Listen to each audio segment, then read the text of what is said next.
और बड़ी खबर, उत्तराखंड के 1800 राजस्व गांवों में कानून व्यवस्था अब रेगुलर पुलिस संभालेगी। सरकार ने राजस्व पुलिस की व्यवस्था को समाप्त कर इन गांवों को रेगुलर पुलिस के अधीन करने के लिए अधिसूचित कर दिया है। पहले चरण में 52 थाने और 19 पुलिस चौकियों का सीमा विस्तार किया जाएगा। सरकार का मानना है कि इन गांवों में नियमित पुलिस व्यवस्था होने से अपराध और असामाजिक गतिविधियों में कमी आएगी। दूसरे चरण में 6 नए थाने और 20 पुलिस चौकियों का गठन किया जाएगा। इसके तहत नए थाने और चौकियों का गठन कर करीब 1444 राजस्व ग्राम नियमित पुलिस व्यवस्था के अधीन करने की प्रक्रिया जल्द पूरी की जाएगी। विशेष सचिव रिद्धिम अग्रवाल ने इसकी पुष्टि की है। और इसी खबर पर ज्यादा जानकारी के साथ राव शफात अली हमारे ब्यूरो चीफ हमारे साथ लगातार लाइव बने हुए हैं। शफात, ये जो अब व्यवस्था परिवर्तन करने की तैयारी है जिसको लेकर इसकी पुष्टि भी कर दी गई है, लेकिन इससे कितना परिवर्तन होने वाला है और क्या क्या बदलने वाला है?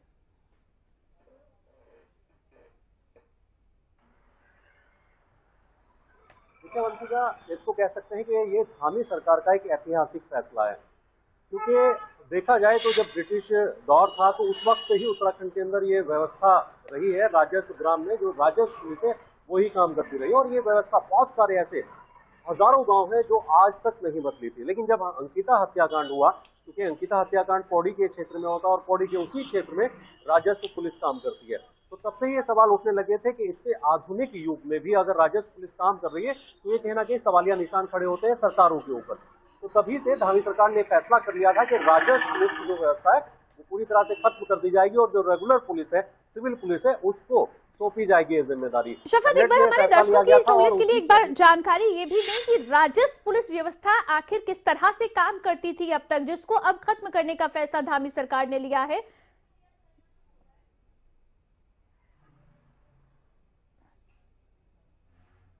सिविल पुलिस का जो व्यवस्था होती है वो आप अच्छी तरह से जानते हैं कि तमाम सुविधाएं होती हैं, तमाम जो है अमला होता है, पुलिस अमला होता है और एक सिस्टम होता है पुलिस का।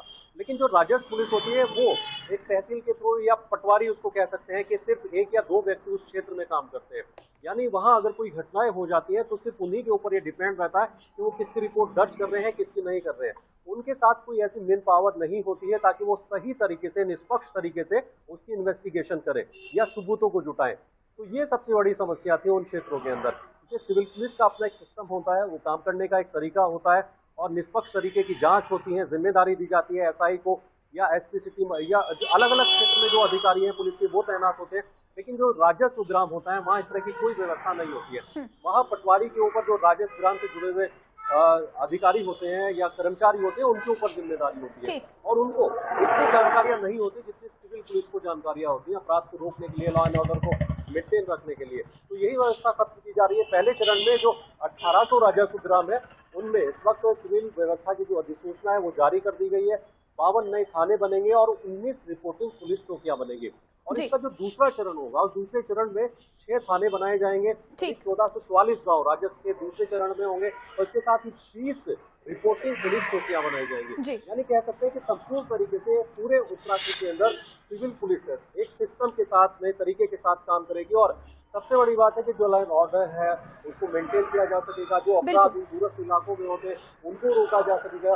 क्योंकि राजस्व पुलिस की अगर बात करें और सिविल पुलिस की अगर बात करें तो सिविल पुलिस और राजस्व पुलिस में बहुत जमीन आसमान का अंतर होता है। और बिल्कुल कह सकते हैं कि प्रदेश की कानून व्यवस्था के लिहाज से और खासकर इन गांवों के जहां पर अभी तक राजस्व पुलिस सिस्टम लागू था उनके लिहाज से ये एक बहुत बड़ा फैसला है जो धामी सरकार ने लिया है। बहुत बड़ा परिवर्तन पुलिस व्यवस्था में जो होने जा रहा है।